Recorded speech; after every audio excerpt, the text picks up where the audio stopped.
Martine Mercier, je suis présidente du conseil d'administration de la maison OREB. Mon nom est Serge Marcelet. Je suis responsable de la maison Aurel. Euh, Moi, mon travail est fort simple, c'est de garder la maison en santé. Alors, la maison OREB, historiquement, est un couvent, évidemment. Et c'était une école secondaire. Il y a même eu des pensionnaires ici à une certaine époque, dont j'en suis fait partie quand j'ai commencé à Esther Blondin, qui est à côté. Mais après ça, en 79, il n'y avait plus d'étudiants ici. Et ils ont converti ça en maison de recueillement, d'hébergement de groupes de, essentiellement chrétiens, là, mais des gens qui venaient faire des retraites fermées, des retraites accompagnées. Alors, c'était vraiment une maison de ressourcement. En 92, la maison Horeb a été créée. Alors, les religieuses ont passé ça à une corporation à but non lucratif qui s'appelle la maison Horeb. Mais à une certaine époque, des groupes de ressourcement, il y en avait beaucoup, régulièrement. Alors, et la maison Horeb a également la fondation Horeb qui ramassait des fonds. Et les Sœurs Sainte-Anne étaient également en soutien. Alors, le volet financier était peu préoccupant. À un moment donné, ils ont dit, ben là, vous allez penser à l'autonomie, ce qui est correct.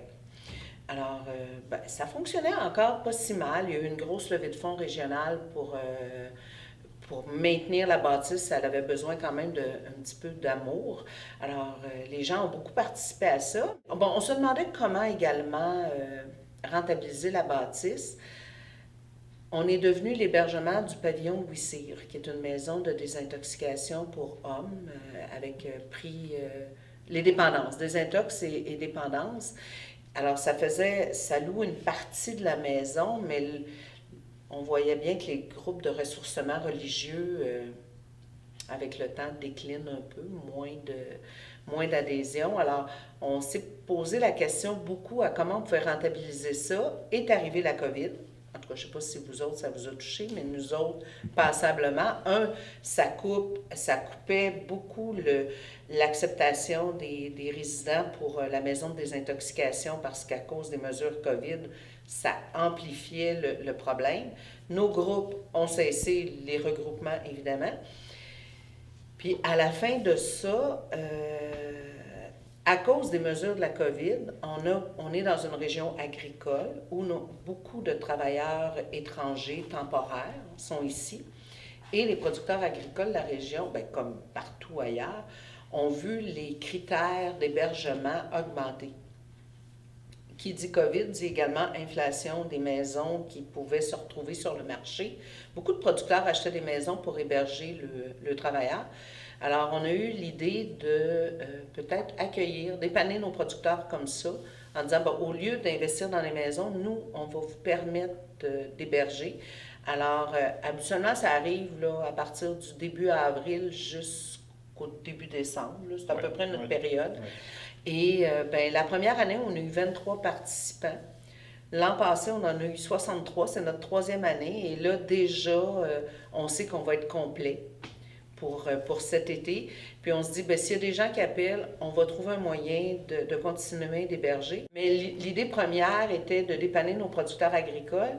Et il y a des gens d'autres organisations qui disent, nous, si on a des travailleurs étrangers, on peut-tu les héberger chez vous? On a même un chauffeur de taxi immigrant, mais qui est montréalais. Puis pour lui, ben, il a loué une chambre 4 jours semaine.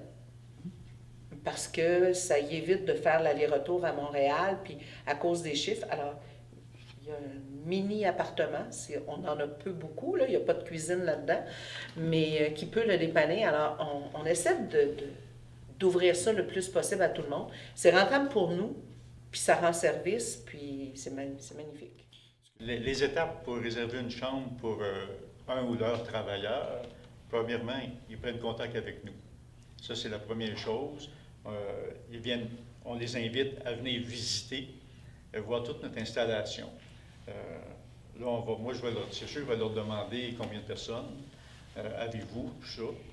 Puis bon, je rouvre mes chambres, j'ai le fonctionnement des armoires pour mettre leur épicerie sèche que j'appelle. Frigidaire, c'est quoi les normes, un pour 10, un pour 4, un pour 6, peu importe. Ça, j'explique tout ça, je fais le tour, dis bon, dépasser 15 ou 20 gars, je vais rouvrir une grande salle, il y a l'air climatisé. Puis ils s'en servent de cette salle-là aussi. Un coup c'est fait, ils vont appeler l'organisme Ferme Québec ou Arrimé, un autre organisme, qui vont passer par eux autres. Eux autres, la manière qu'ils fonctionnent, c'est tout simplement, s'il y a 15 ou 20 000 travailleurs étrangers qui viennent au Québec, ben ils appellent Air Transat pour nommer que celle-là, dire, bon, ben on a 20 000, ça me prend 20 000 billets d'avion. Tu me les fais à combien? C'est le cultivateur qui va payer le billet, mais le billet ne coûtera pas 1 000 $. Il va coûter 500 ou 600. Et c'est vraiment cette étape-là. À partir de, ils ont donné j'aime pas dire le commande, pour combien ils vont recevoir de personnes. Là, l'inspecteur va venir. Ça prend la signature de l'inspecteur. Donc, ça, c'est fédéral. Même si c'est Québec, là, c'est géré par le fédéral. Là, nous autres, quand ils rentrent ici, ils partent à rire, là, parce que c'est propre, nos chambres sont propres, tout est sur la couche, comme on dit. C'est lui qui vient. Il vient tout regarder. Il me demande combien il y a de détecteurs de fumée, d'extincteurs. Bon, après ça, les douches, les toilettes, les cuisinières, tout ça. Je suis les normes, tout ça. Eux autres, ils inspectent. C'est vraiment un inspecteur en bâtiment. Le contrat d'hébergement est directement avec le producteur agricole ou la compagnie qui les engage. C'est eux qui sont responsables de leurs travailleurs. Par contre, ça ne veut pas dire que si le cultivateur nous a gardé 4 places, qu'il va avoir 4 gars. Le cultivateur va savoir combien il y a de personnes quand ils vont descendre de l'avion. Parce qu'il y en a qui ne se présentent pas. On a un, justement, là, qui vient d'arriver, il attendait 4 gars, puis il y en a eu 3. Puis il n'y en aura pas d'autres. Parce que lui, il vient de perdre 500 ou 600 $ juste de billets. Puis il n'est pas prêt à réinvestir un autre. Là. Ils sont bien accueillis dans le village aussi. Ce que j'entends, il n'y a personne qui a du trouble avec eux autres. Mais à part ça, nous, notre responsabilité, elle arrête là. On s'assure que tout ce qu'ils ont dans la maison, que ça soit clair pour eux. Le reste, ça relève plus de leur employeur que de nous. Là. Ici, on avait un service également de la cantine. Pour les travailleurs étrangers, c'est pas dans leur culture. C'est pas dans leur culture, par rapport à la bouffe que nous, on fait. Les épiceries s'ajustent beaucoup quand les travailleurs étrangers arrivent là, pour être sûrs d'avoir des denrées qui leur conviennent. Et les horaires de travail aussi ne fonctionnaient pas avec nos horaires de cantine. Alors, on a aménagé 2 cuisines, on va le dire comme ça, une première pour les 23, puis quand on a vu que l'année d'après, on a augmenté à 60, il y a des critères, là, tant de frigo, tant de poêle, tant de laveuse sécheuse. Alors, on les a toutes aménagé ça pour que ça soit fonctionnel. Alors, ils ont leur chambre, dans certains cas, c'est 2, dans certains cas, c'est 1, un petit dortoir. Vraiment, puis c'est de 20 ans à aller à 50 ans, 55 ans, les hommes qui rentrent ici. Là, on est en train d'aménager la bâtisse pour accueillir également des femmes, parce que quand on arrive dans les douches communautaires, on a cette responsabilité-là. Alors, on aménage ça en fonction de pouvoir supporter tout le monde. Et cette année, on a hébergé seulement c'est guatémaltèques, mexicains. Là, on a des Philippins pour presque 2 ans.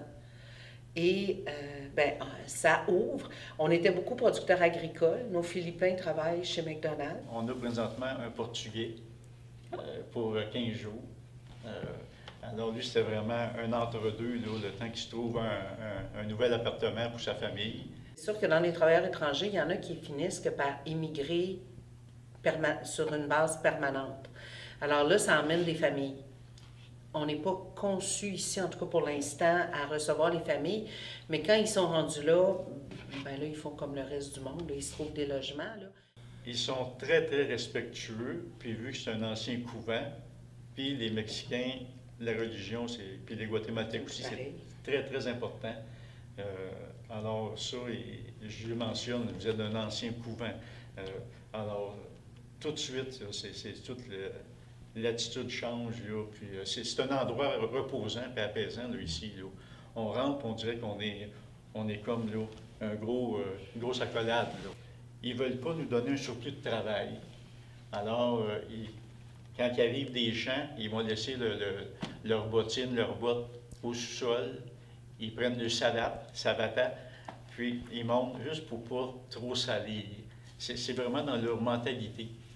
Puis ça, pour nous autres, c'est bien agréable, là, parce qu'ils doivent entretenir ce qu'ils utilisent. Ça aussi. Ce que je dis aux cultivateurs, ou peu importe là, ceux qui rentrent ici, c'est nous, une fois par semaine, on nettoie les douches, les toilettes, mais toutes les autres journées, ils doivent entretenir leurs choses. Bien sûr, ils s'arrangent bien entre eux.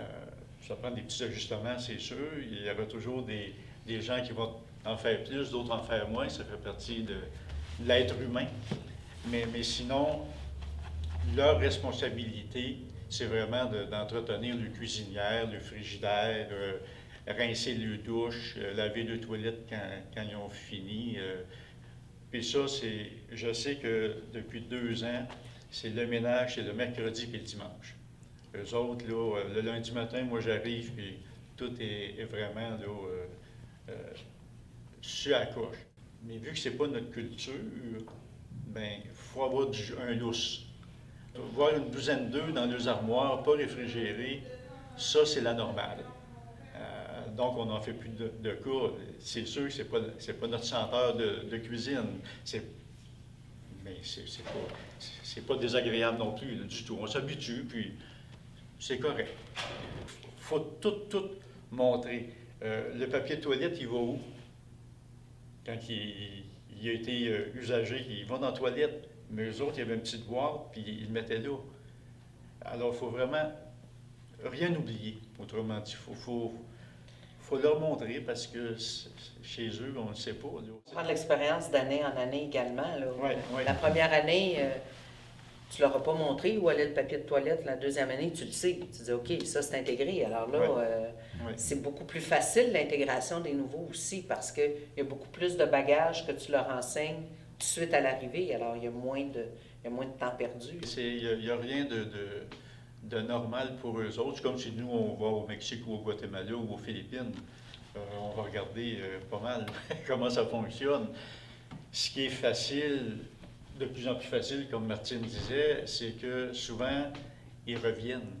C'est une grande forme d'intégration, ça, de comment on vit au Québec, comment on vit en région aussi, parce que les trottoirs sont déblayés assez rapidement, mais il y a beaucoup de premières. Ils ont deux entrées principales, tout seuls, avec un clavier. Alors, on ne les voit pas, on ne les entend pas. Des fois, on ne sait même pas qu'il y en a 40 ou aucune idée. Et ils font deux affaires, puis c'est tout. Ils ont le Wi-Fi, ça c'est leur vie qui est assez importante. Pour nos travailleurs, c'est leur façon de communiquer avec leur famille qui est très éloignée aussi. Alors, nous, de notre côté, on fournit ça. Puis, tu parlais du respect d'eux. De notre côté, c'est aussi leur milieu de vie. Fait que le bout du respect de notre part envers leur culture également. On doit s'assurer, justement, comme Serge disait, que ça ne dérape pas au niveau du ménage. Mais après ça, il y a le vivre et laisser vivre. Là. On n'a pas à leur imposer toutes nos façons de faire à nous. Là. C'est pas trop compliqué. C'est la planification. C'est vraiment ça que ça prend. Moi, c'est peut-être ma force ici là, de planifier. Je ne peux pas mettre non plus 2 fermes dans la même chambre. Ça, c'est sûr que non. Alors, c'est partager le même frigidaire. Il faut que je choisisse. Les Mexicains et les Guatémaltèques, je ne peux pas les mettre ensemble. Je ne sais pas pourquoi, mais ça ne marche pas. Donc, il faut les distances. Donc, je ne mettrai pas dans le frigidaire, s'ils sont 2, je ne mettrai pas 2 autres Mexicains ou 2 autres Guatémaltèques avec. Ça, c'est sûr que ça n'arrivera pas, parce qu'il va y avoir de la chicane. Donc, on le sait, on fait avec. Comment j'ai appris à ne pas mixer les deux? C'est ma coiffeuse qui est mexicaine. Okay. Puis, c'est elle au départ qui m'a dit ça. Moi, naturellement, je parle quand on me fait couper les cheveux. Puis, Maria, puis elle me disait non, ils ne s'entendront jamais parce que le Guatemala est très, très pauvre. Tandis que le Mexique, même s'ils ne sont pas riches, ils sont plus riches. Puis les Mexicains, le Mexique, ça fait bien plus longtemps qu'ils viennent au Québec que le Guatemala. Dans le début des années début des années 2000, ils étaient déjà ici, les Mexicains. Vraiment, les autres, ils sont à l'aise au Québec. Là. Ils savent comment ça fonctionne. Ça, il n'y a pas de problème. Les Guatémaltèques, ça a été un petit peu plus long avant qu'ils arrivent. Là, ils sont arrivés. Mais non, s'il y a de la friction, ça va être entre ces deux gens-là. C'est pas long. D'autres, on leur dit tout simplement, tous les cultivateurs qui viennent ici s'y connaissent entre eux autres. S'il y a un problème, ça ne sera pas long qu'ils vont le savoir. Fait qu'ils ne veulent pas de chicane, parce que s'il y a une chicane, si on les expulse, si on les retourne au Mexique, au Guatemala, c'est fini. C'est fini à vie. Le passeport, ils ne peuvent plus avoir de visa de travail au Québec ou au Canada, parce que c'est le Canada. Alors ça, ils sont bien prudents là-dessus.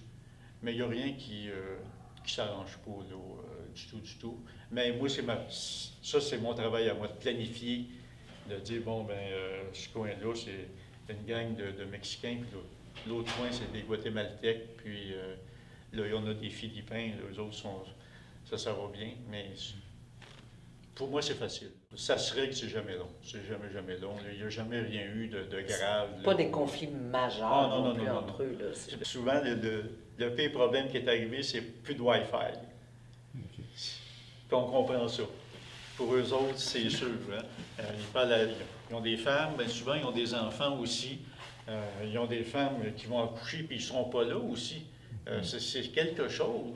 Puis on est là pour les accueillir. Pas là pour les juger? Non, on n'est pas là pour les juger, absolument pas. On est là pour les accueillir. OREB, c'est ça. Le fond OREB, là, la définition n'est pas compliquée. Être au service des gens, puis être près des gens. C'est vraiment ce que les religieuses, les Sœurs Saint-Anne étaient, puis c'est ce que j'essaie de continuer, ou de promouvoir en tout cas. Là. C'est très agréable de vivre leur première neige. Les autres, ils ne connaissent pas ça. Les Philippins, c'est la même chose. Tu sais, c'est quoi? Qu'est-ce que ça leur fait, la première neige qui tombe? Oui, ils vont en tomber à peu près 2 pieds et demi. Ça tombe tout d'un coup. Non. Alors, c'est des choses de même. Les questions qu'ils nous posent, c'est vraiment génial de vivre. Moi, je parle quelques mots espagnol. Eux autres, ils ont le traducteur, moi aussi, sur notre cellulaire, qui nous rend service. On a une traductrice à la Caisse populaire des Jardins, Anna, qui vient de la Colombie. Puis si on a besoin, on l'appelle, elle va venir nous aider. Avec nos Philippins, ce qui est bon, c'est la francisation. On a un professeur qui leur est fourni. Ils viennent ici le professeur vient ici 2 fois par semaine travailler avec les Philippins parlent anglais.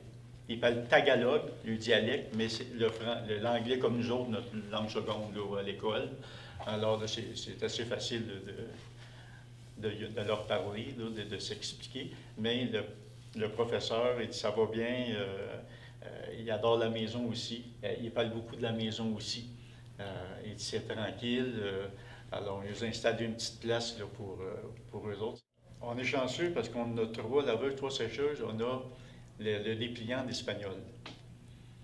Mais Anna, que je vous parlais tantôt de la Caisse populaire, elle me disait tout ce qui n'est pas utile sur le cadran des sécheuses ou des laveuses, cache-les. Tu as besoin de normal, eau froide, paye sur le piton. C'est tout. Alors l'année passée, j'ai fait ça. J'ai tout caché ce qui n'était pas nécessaire. Puis effectivement, les gens, ils s'entraident. Pour les cuisinières, c'est la même chose. On leur dit, s'il y a quelque chose, dites-nous-les, on va venir vous les montrer. Tantôt, on parlait également du support qu'on a de l'entourage et tout. On a un des curés on n'a pas beaucoup de curés, mais en tout cas, un curé dans notre environnement qui parle espagnol.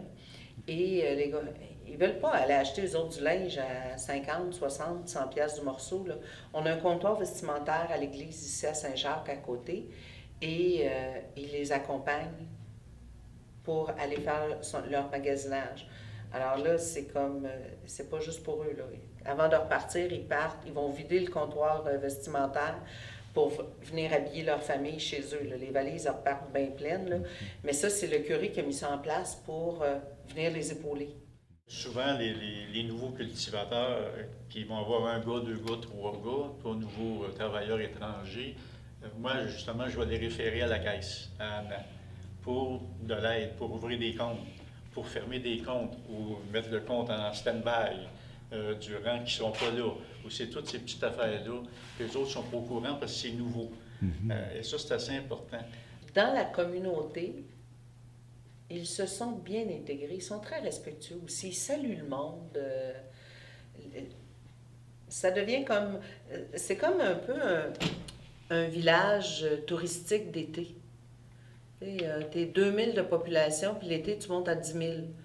Mais c'est clair que souvent, c'est les mêmes gens qui reviennent. Alors, ils ont des chalets loués ou quoi que ce soit. Alors, tu dis, ah, on est rendu à l'été, on revoit tel monsieur, telle madame. Alors, ça devient comme la communauté d'été, la communauté d'hiver.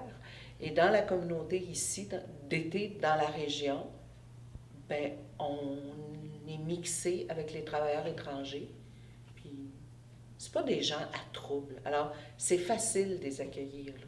L'été passé, le pavillon Louis-Cyr ont fait une petite fête à l'extérieur et quand les travailleurs étrangers sont venus, ils ont dit « Venez nous rejoindre ». C'est un party hot dog, là, puis un petit peu de musique. Et ils les ont intégrés parce qu'ils se croisent sans se croiser, mais ils se voient passer mutuellement. Et puis ils leur ont dit « ben venez-vous avec nous autres ». Ça augmente la gang, plus que tu as du fun. C'est la 3e année, mais les gens, ça fait quand même 20 ans qu'on voit des travailleurs étrangers arriver au printemps, puis repartir à l'automne, puis qui font partie du milieu maintenant. Ça fait partie du paysage. C'est sûr que pour eux autres, la religion, c'est important, encore. Puis c'est bien correct. Je sais qu'on les voit le dimanche à l'église. Ils vont traverser. Je sais que, justement, là, on parlait de l'abbé Paul qui vient ici, là, qui parle espagnol, qui va faire une messe par année là, pour eux autres spécifiquement. Puis quand il dit sa messe, puis s'ils sont là, c'est sûr qu'il va les saluer. Puis, mais toujours, non, c'est vraiment le respect, je pense. Ils respectent la maison. C'est juste du positif. Puis, quand ils partent, il faut qu'ils nettoient le cuisinière vraiment là, comme il faut, le chambre, le frigidaire, tout ce qu'il y a à nettoyer. Puis ce qu'ils font, puis ça je l'ai appris la semaine passée parce qu'on a un nouveau qui est rentré, c'est qu'ils prennent des photos avec le cellulaire, puis ils envoient ça à deux boss. Ils disent, regarde, je viens de finir la cuisinière, mon frigidaire, tout est propre. Là, alors ils trouvaient ça assez bien de la manière qu'ils fonctionnent pour être sûr que le cultivateur dit oui, c'est propre, c'est correct. Ils vont me dire merci pour tout. Pas juste à moi, là, à Suzanne aussi qui est ménagère, ils vont la remercier, puis ils vont dire merci, puis la main sur le cœur. On trouve ça drôle parce qu'on dit on va être une maison internationale.